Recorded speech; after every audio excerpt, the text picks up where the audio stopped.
அஸ்ஸலாமு அலைக்கும் வரஹ்மத்துல்லாஹி வபரகாத்து. அல்ஹம்துலில்லாஹ். நம்ம அரபி வகுப்பில் இன்றைய பாடத்தை பார்க்க வந்திருக்கோம். போன பாடத்தை யாரெல்லாம் எழுதி அனுப்பாமல் இருக்கிறீங்களோ, பாடம் சொல்லாமல் இருக்கிறீங்களோ, அவங்களெல்லாம் அல்லாஹ்வுக்காக சொல்லுங்கள். இறை வேதத்தை எளிமையான முறையில் அழகாக கற்றிட இன்ஷா அல்லாஹ் இது உதவியாக இருக்கும். வெறுமனே பாடத்தை கேட்கறது மட்டும் இல்லாமல் நோட்டு போட்டு எழுதுங்க. அதில் கொடுக்கக்கூடிய வீட்டு பாடங்களையும் சரிவர செஞ்சால் தான் நம்முடைய பாடங்களை நம்ம செவ்வையாக்கிக்க முடியும் இன்ஷா அல்லாஹ். அப்போது இன்றைய பாடத்துக்குள்ளே போகிறோம். பாடத்துக்குள்ளே போகிறதுக்கு முன்னாடி வழக்கமாக ஓதக்கூடிய துஆக்களை ஓதிக்கொண்டு அல்லாஹ்விடம் நம்ம பிரார்த்தனை செய்தவர்களாக, உதவியை கேட்டவர்களாக இந்த கிளாஸுக்கு போவோம் இன்ஷா அல்லாஹ். பாருங்கள், முதக்கர் முஅன்னஸ். அப்போ முதக்கர்னா என்ன, முஅன்னஸ்னா என்னன்னு இதுக்கு முன்னாடி பாடத்தை பார்த்தீங்கன்னா உங்களுக்கு தெரியும் இன்ஷா அல்லாஹ். முதக்கர் அப்படின்னு சொன்னால் மேல் அப்படின்னு சொல்லலாம், ஆண்பால். முஅன்னஸ் அப்படின்னு சொன்னால் ஃபீமேல், பெண்பால் அப்படின்னு சொல்லலாம். இப்போது எல்லாத்துலேயுமே அப்படி இருக்குது, எல்லா மொழிகளிலுமே. இப்போ இந்த வார்த்தைகளை பாருங்களேன், இதுக்கு முன்னாடி சொன்ன வார்த்தைகள் எல்லாம் ஒரு புறம் இருந்து அதை வீட்டு பாடத்தை மனசில் பதிய வச்சுக்கோங்க, வீட்டு பாடத்தெல்லாம் செஞ்சு. இப்போ பாருங்கள், ஹாதா. ஹாதா அப்படின்னா இது அப்படின்னு அர்த்தம். இதை திஸ்ன்னு சொல்லலாம் இங்கிலீஷில். இது இது அப்படியே பெண்பாலாக சொல்கிறதா இருந்தா, அதாவது அவன் அவள் அப்படி சொல்கிறோம் பார்த்தீங்களா, அதை எப்படி சொல்லுவோம், ஹுவ ஹுமா சொன்னோம். இதே ஹுவ ஹுமா அப்படின்னு சொல்லலாம். இது பொதுவாக சொல்கிறதுக்கு, அதாவது மனிதர்களை சொல்கிறதுக்கு. இது எல்லாத்தையுமே மனிதர்களை மட்டும் இல்லை, உயர்தினையும் சொல்லலாம், அக்ரினையும் சொல்லலாம். உயர்தினை அக்ரினா என்ன அப்படின்னா, உயிருள்ள மனிதர்களை சொல்லக்கூடியது பேர் உயர்தினை. உயிரற்றவையும் அல்லது மனிதர்கள் அல்லாத சொல்கிறது பேர் என்னன்னு சொன்னால் அக்ரினைன்னு சொல்லுவாங்க. அப்போ உயர்தினையும் அக்ரினையும் அதுலேயும் கூட ஆண்பால் பெண்பால் இருக்கும், அதில் பிரித்து காமிக்கிறது தான் இந்த வார்த்தைகளை பயன்படுத்துவோம். இப்போ ஹாதானா இது அதே அர்த்தம் தான், அப்படியே பெண்பாலாக போகுதுன்னு சொன்னால் ஹாதிஹி. ஹாதிஹி அப்படின்னாலும் இதுன்னு தான் அர்த்தம், அதே அர்த்தம் தான் இதுக்கும் வருது. அது ஆண்பால், இது பெண்பால். அதே மாதிரி அது அப்படின்னு குறிக்கிறதுக்கு தட் அப்படிங்கிற வார்த்தையை பயன்படுத்துவோம். அது இது என்னன்னு சொன்னால் ஸாலிக அப்படின்னு சொன்னால் அது தட். இது ஆண்பாலை குறிக்கக்கூடியது, பெண்பாலுக்கு தில்க. இப்போ பாருங்க, 2 புள்ளி போடுறதுக்காக இப்படி போடுறேன், தில்க அப்படின்னு சொன்னாலும் அது ஒன்று தான் அர்த்தம். இது ஃபீமேலு, இது மேலு, இது மேலு, இது ஃபீமேல். அதெல்லாம் ஆண்பால், இதெல்லாம் பெண்பால். இது 2 மட்டும்தான் இப்படி வரும். அடுத்து சொல்லக்கூடியது பொதுவாகவே எல்லாமே வரக்கூடியது. பாருங்க, இது ஆண்பால் பெண்பாலில் வராது, அடுத்து வர்றது. ஆண்பால் பெண்பால் வகைப்படுத்தக்கூடாது. இது அடுத்த வார்த்தைகளை எழுதிக்கிங்க. மா அப்படின்னா என்னன்னு சொல்லலாம், என்ன. அடுத்து ஹல் அல்லது அ. ஹல் அ அப்படின்னா ஆ. இது முன்னாடி தான் சேர்ப்பாங்க, இதுவும் முன்னாடி தான் சேர்க்கணும், இதுவும் முன்னாடி தான் சேர்க்கணும்.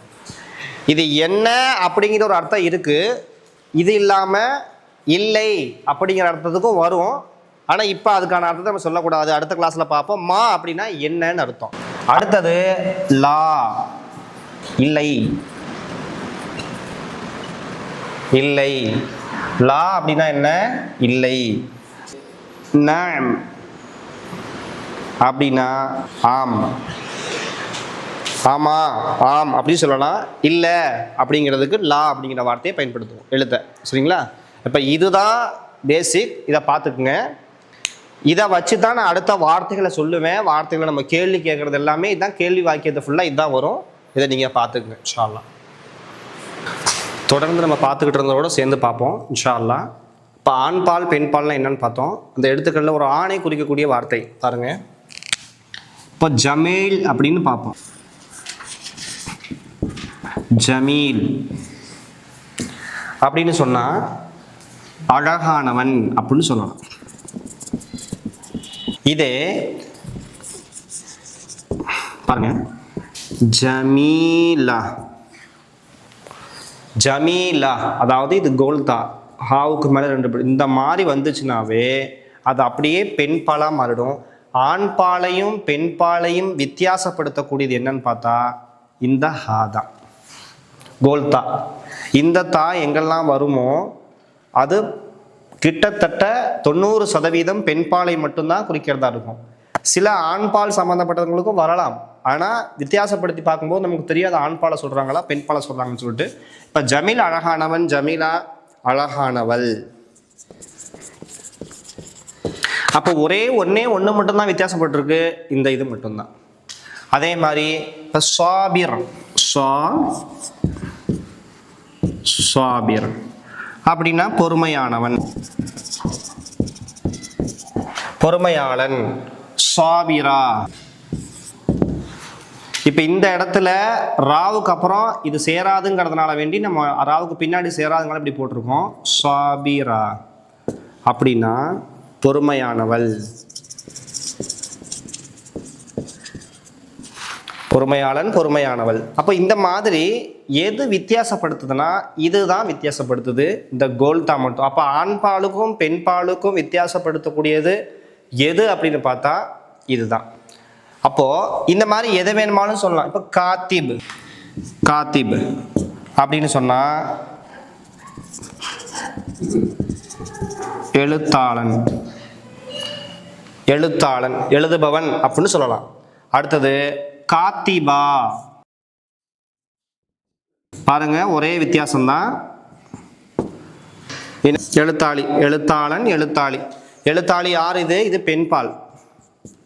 எல்லாமே இந்த இல் வந்துச்சுன்னு சொன்னா பெண்பால், பெண்பால்.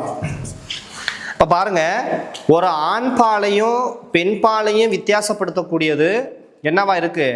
தா. அப்போ பெண் பால் அப்படின்னு சொன்னாவே இந்த இடத்துல பார்த்துக்கிறோம், இந்த தா தான் பெண் பால். அதாவது ஹாவுக்கு மேலே வரக்கூடிய தா, அது கோல்தான்னு சொல்லுவாங்க. இப்போ ஹாவுக்கு மேலே தா வந்தாலும் கடைசியில் படிக்கும்போது என்னவா படிக்கலாம்? இஹுன்னு தான் படிக்கணும். இப்போ சாபிரா, நிறைய பேத்துடைய பேர் பாருங்க அப்படியே வித்தியாசமாக இருக்கும். இப்போ அனீஸ்ன்னு போடுறோம், ஒரு பையனோட பேர் நேரடியாக ஒரு பேர். இப்போ அனீஸ்ன்னு போடுறோம். இது அப்படியே பெண் பாலா மாத்தணும்னு சொன்னா அப்படியே என்ன பண்ணலாம்? அனீசா, அவ்வளோதான். இது அனீஸு, இது அனீசா. அந்த கோல்தா வந்துட்டாலே என்ன பண்ணலாம்? தெரியப்படுத்திக்கலாம், நம்ம தெரிஞ்சுக்கலாம் அது பெண் பால் ஆண் பால் அப்படின்னு சொல்லிட்டு. இப்போ இந்த கோல்தா வரலன்னு சொன்னால் அது ஆண் பாலாக இருக்குது, இந்த கோல்தா வந்துச்சுன்னு சொன்னால் அது பெண் பாலாக இருக்குது. சரி, இதெல்லாம் வந்து மனிதர்களில் உயிர் உள்ளதில்ல. இப்போ ஆண் பால் பெண் பாலுங்கிறத எப்படி அக்ரில சொல்லலாம் அப்படின்னு பார்த்தா இப்போ கிதாப்னு சொல்கிறோம். கிதாப் அப்படின்னா நமக்கு தெரியும், முன்னாடியே தெரியும் புத்தகம். இதை எப்படி பெண் பாலில் சொல்கிறது அப்படின்னு கூடாது, அது ஆண் பால், அவ்வளோதான். ஆண் பாலில் வரக்கூடியது மாதிரி வச்சுக்கணும். இப்போ இது பெண் பால் என்ன மாதிரி சொல்லலான்னு சொன்னால் இதையே அப்படியே பெண் பாலாக வராது, இது ஆண் பால், அவ்வளோதான். இதை சா சா அப்படின்னு சொன்னால் இது என்னன்னா வாட்சு, கடிகாரம். இப்போ பாருங்க கடிகாரத்தில் ஆண் பால் பெண் பாலுங்கிறது கிடையாது. ஆனால் இந்த கோல்தாவா முடியறதுனால இதுக்கு முன்னாடி நம்ம என்ன போடலான்னு சொன்னால், அதாவது இது அப்படின்னு சொல்லும்போது ஆண் பால் வந்துச்சுன்னு சொன்னால் ஹாதா போடுவோம், பெண் பால் வந்துச்சுன்னு சொன்னால் ஹாதிஹி போடுவோம். இதே பழம்னு வச்சுருவோம். இப்போ இது ஆண் பால்ல சேர்த்துக்கலாம். இதே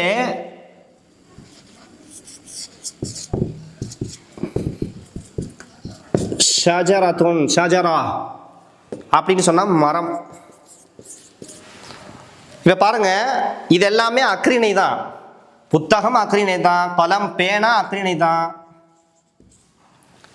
கடிகாரம் அக்ரிணை தான், ஷஜரா ஷஜரத் அப்படின்னு சொல்லுவோம். அது எங்கெல்லாம் இந்த மாதிரி வருதோ நம்ம என்ன இத்து போடுவோம். அப்படி இத்துன்னு படிக்கக்கூடாது, நம்ம என்ன படிக்கணும்? அதை இஹ்னு தான் படிக்கணும். ஷஜரா, சா, அனீசா, காத்திபா, சாபிரா, ஜமீலா, அப்படித்தான் நம்ம படிக்கிறோம்.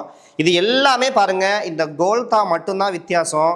இப்படி வந்துச்சுன்னு சொன்னா அதெல்லாம் பெண்பால், அது இல்லாம வந்துச்சுன்னு சொன்னா அதெல்லாம் ஆண்பால். அப்போ அக்ரிணையிலையும் மனிதர்கள் அல்லாதவற்றிலும் ஆண்பால் பெண்பால் வித்தியாசமானது இருக்கிறது. அந்த கோல்தாவை வச்சு நம்ம 90% நம்ம கண்டுபிடிச்சிருவோம். அடுத்தடுத்த பெரிய கிளாஸ்ல அடுத்தடுத்த விவரமா பார்க்கக்கூடிய கிளாஸ்ல நம்ம அதை பார்ப்போம். இப்போ நான் உங்களுக்கு வீட்டு பாடம் கொடுத்துருவேன் இன்ஷா அல்லாஹ். அந்த வீட்டு பாடம் கொடுக்கும்போது நீங்கள் அதை வந்து ஆண்பாலா பெண்பாலாங்கிறத வித்தியாசப்படுத்தி பார்க்கணும். இப்போ இதை வச்சு எப்படி சென்டென்ஸ் மேக் பண்ணுறோம் அப்படிங்கிறத பார்க்கலாம். இவ்வளோ நாள் பாடம் படிச்சிருக்கோம் இல்லையா, இதை வச்சு நம்ம எப்படி சென்டென்ஸை மேக் பண்ணுறோங்கிறத இதை நீங்கள் எழுதிக்கிங்க. இதை நீங்கள் எழுதிக்கிட்டா தான் உங்களுக்கு புரியும் இன்ஷா அல்லாஹ் எப்படி நம்ம சென்டென்ஸை மேக் பண்ண போகிறோம், எப்படி கேள்வி கேட்க போகிறோம், எப்படி பதில் சொல்ல போகிறோம் அப்படிங்கிறது. இப்போ கேள்வி பதில் மாதிரி வந்துடும் இன்ஷா அல்லாஹ். இதை எழுதிக்கிங்க, அழகாக இந்த மாதிரி சார்ட் போட்டு எழுதிக்கிங்க.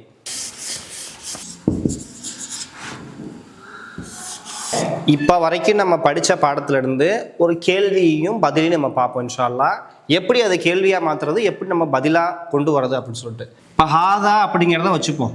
அதை எப்படி கேள்வி கேட்கலாம், இது என்ன அப்படின்னு கேட்குறோம் இல்லையா, வாட் இஸ் திஸ்ன்னு கேட்குறோம். நம்ம கேட்கலான்னு சொன்னால் மா ஹாதா.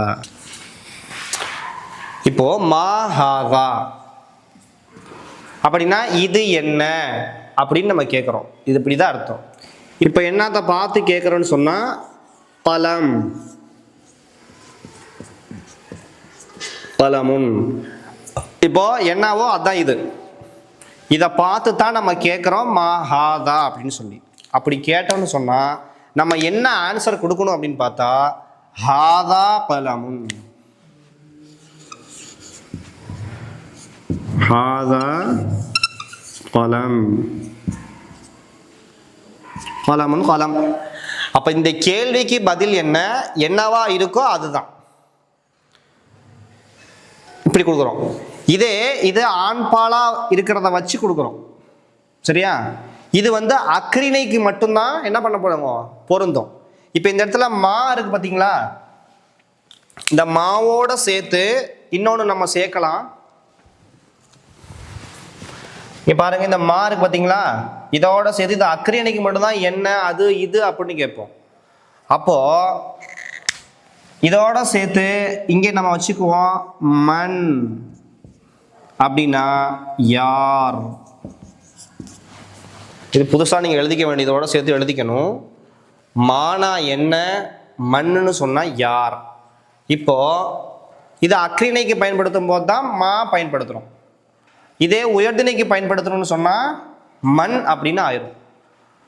அடுத்தது ஹாதா அப்படிங்கிறது, இது அப்படிங்கிறது அக்ரிணைக்கு பயன்படுத்தணும்.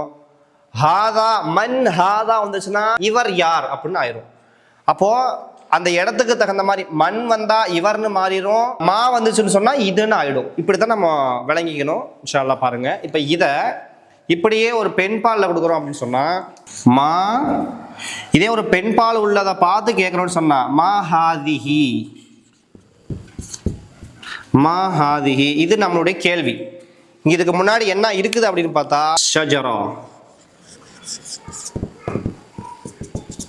மரம் இருக்குது. இதை பார்த்து கேள்வி கேட்கும் போது மா ஹாதான்னு கேட்கக்கூடாது. ஏன்னா இங்கே கோல்தா வந்துருக்குது பெண்பால்னால. மா ஹாதி ஹாதிஹி அப்படின்னு சொன்னா நம்ம சொல்ல வேண்டிய பதில் ஹாதிஹி, ஹாதிஹி ஷஜரா, ஷஜரதுன். இப்படித்தான் நம்ம பதில் சொல்லணும். அடுத்தது இப்போ இதே கேட்கும் போது இங்கே பாருங்க, இப்போ மா கேட்டோம், இப்போ இதே தாலிக்கே கேட்குறோம் அப்படின்னு சொன்னால் மா தாலிக்க. இப்போ இதை அதையே கேள்விக்கிறோம், இதே கலம் இதே ஷஜரை வச்சே நம்ம கேள்வி கேட்டோம்னு சொன்னால் சரி. இப்போ இதுக்கு கிதாப் வச்சுப்போம். மா தாலிக்க பாருங்க, மா தாலிக்க. அடுத்தது மா தில்க. இப்படி கேள்வி கேட்டுக்கிறோம். இதுக்கு என்ன பதில் சொன்னா, இதுக்கு முன்னாடி என்னத்தை பார்த்து அது கேட்கணும் அது அப்படி சொல்றோம் இல்லையா, தட் இங்க இல்லாத ஒன்றை பத்தி சொல்றது. அப்போ அதாவது தூரமா உள்ளதை பத்தி சொல்றது. இப்போ அது என்னது அப்படின்னு கேட்கறதுக்கு இப்போ இந்த குளத்தை பார்த்து கேட்கறோம். இது என்ன ஆண்பால் பெண்பால் அதில் இருக்கு. தில்கன்னு சொன்னா பெண்பாலா போயிடும். இதுக்கான கிதாப்னு போடலாம். இப்போ இதை எதை பார்த்து கேட்கறோம்னு சொன்னா கிதாப். அதனால மா தாலிக்க அது என்ன அப்படின்னு கேட்குறோம். அதே மாதிரி மா தில்க அது என்னன்னு பார்த்து கேட்குறோம்னு சொன்னா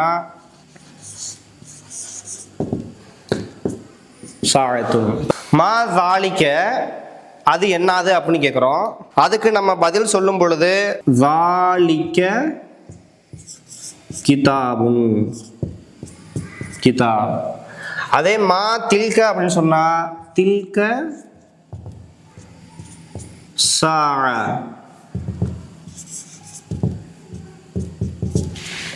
இப்படின்னு சொல்லணும். இப்போ இதை நீங்க பார்த்துங்க. இது எதுக்குன்னு சொன்னா இந்த மாவை வச்சு இதை நாளையும் நம்ம என்ன பண்ணியிருக்கிறோம், பார்த்துருக்குறோம். அதுக்கு என்ன மாதிரி கேள்வி கேட்டால் எப்படிலாம் பதில் சொல்லலாம் அப்படிங்கிறத பார்த்துங்க இன்ஷா அல்லாஹ். அதை தொடர்ந்து இப்போ ஹல் போட்டிருக்கோம் இல்லையா, இந்த ஹல்லு ஆ அப்படிங்கிறத வச்சு பதில் சொல்கிற மாதிரி அடுத்ததை பார்ப்போம். இதை முதல்ல எழுதிக்கிங்க. எழுதிட்டு நோட்டில் எழுதி வச்சுக்கோங்க. இந்த பாடத்தை முழுசாக தெளிவாக விளங்கி இன்ஷா அல்லாஹ். நேரங்கள் ஆனாலும் பரவாயில்ல. 2 சப்ஜெக்ட் இது. 2 சப்ஜெக்டை ஒன்றா நம்ம கோர்த்து நடத்தியிருக்கிறோம் இன்ஷா அல்லாஹ். தொடர்ந்து படிப்போம் இன்ஷா அல்லாஹ். இதற்காக உழைக்கக்கூடிய அத்தனை நபர்களுக்கும் நீங்கள் துஆ செய்யுங்க. உங்களால் படிக்க முடியலனா கூட இன்னொருத்தவங்களுக்கு ஷேர் செஞ்சு அதை அவங்க படித்தாங்கன்னு சொன்னால் அவங்களுக்கும் அந்த நன்மை வரும், உங்களுக்கும் அந்த நன்மை வரும், எங்களுக்கும் அந்த நன்மை வரும். இந்த நன்மையினுடைய சங்கிலியை செயினை கட் பண்ணிடாமல் தொடர்ந்து அனுப்பிக்கிட்டே இருங்க இன்ஷா அல்லாஹ். யாருக்காவது பயனுள்ளதாக இருக்கும். அல்லாஹ் அதன் மூலமாக நிறைய பயன்களை தரலாம். அஸ்ஸலாமு அலைக்கும் வரஹ்மத்துல்லாஹி வபரகாத்துஹு.